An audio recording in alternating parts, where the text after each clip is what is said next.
Hi, I'm Marta Waller. I'm here with Dr. Richard W. Fleming, world-renowned plastic surgeon. Hi, Dr. Fleming. How are you? Hello. Let's talk about hairline lowering, a topic I find fascinating. A lot of people have very high hairlines. They're very unhappy with them, very frustrated, and I think that what you do is kind of almost like a magic trick. You lower the hairline and no one ever knows it's happened except the patient, who's then happy. How do you do this? High hairlines are very, very common, and most of us don't notice it, don't pay attention, because women are very, very innovative, and they choose the right hairstyles, they camouflage it, they hide it. So while it's a very common problem, it's not very often seen, except by the lady who's sitting in front of the mirror every day, putting on her makeup or styling her hair or cutting her hair. So it's a large problem, very common. So describe the actual hairline lowering procedure. Well, remember, hair frames the face in most people. Some of us are less fortunate, but for most people, hair will frame the face. Centuries ago, Leonardo da Vinci talked about facial proportions, and his description, his theories are still widely held today. I mean, it's basically the Bible of facial proportions.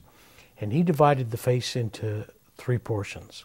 From the chin to the bottom of the nose is 1/3, to the brows is 1/3, and then to the hairline is 1/3. So in people that don't have the ideal proportion, which is very common as we said, the hairline is typically too high. Too low of a hairline is not distracting.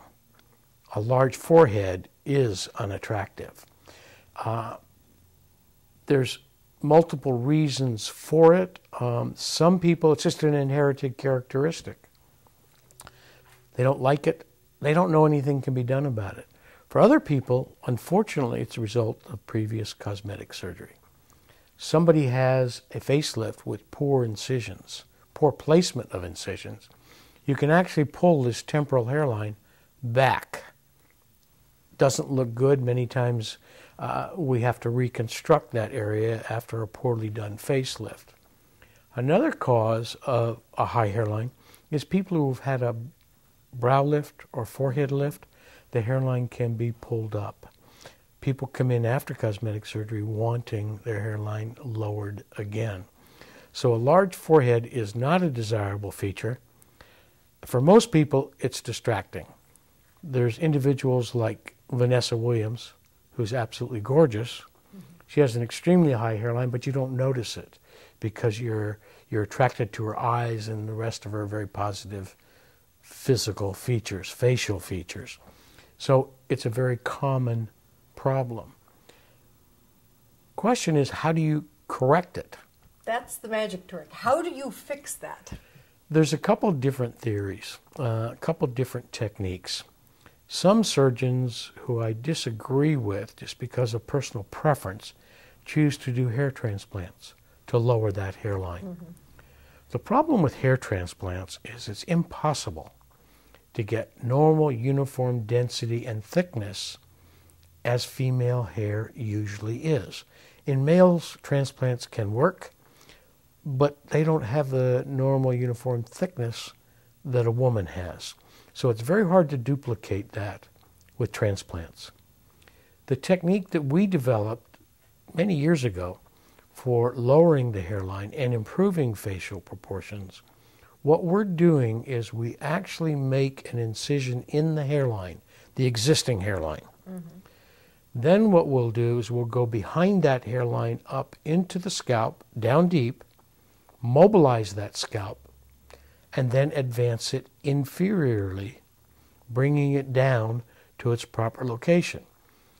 Obviously, we are removing bald skin below the existing hairline and then advancing the hairline down to close that, to eliminate that gap. At the completion of the procedure, what we do is we bury hair follicles under that skin closure. Those follicles will produce hair that will grow through and in front of that line. Therefore, after that hair grows out, the patient has total freedom of styling. They can comb their hair back, up, anything they want, so they don't lose anything in terms of their hairstyles or choices. What kind of time investment does a patient have in hairline lowering, start to finish, from surgery date on? It will take 6 weeks for the hair to grow through that line.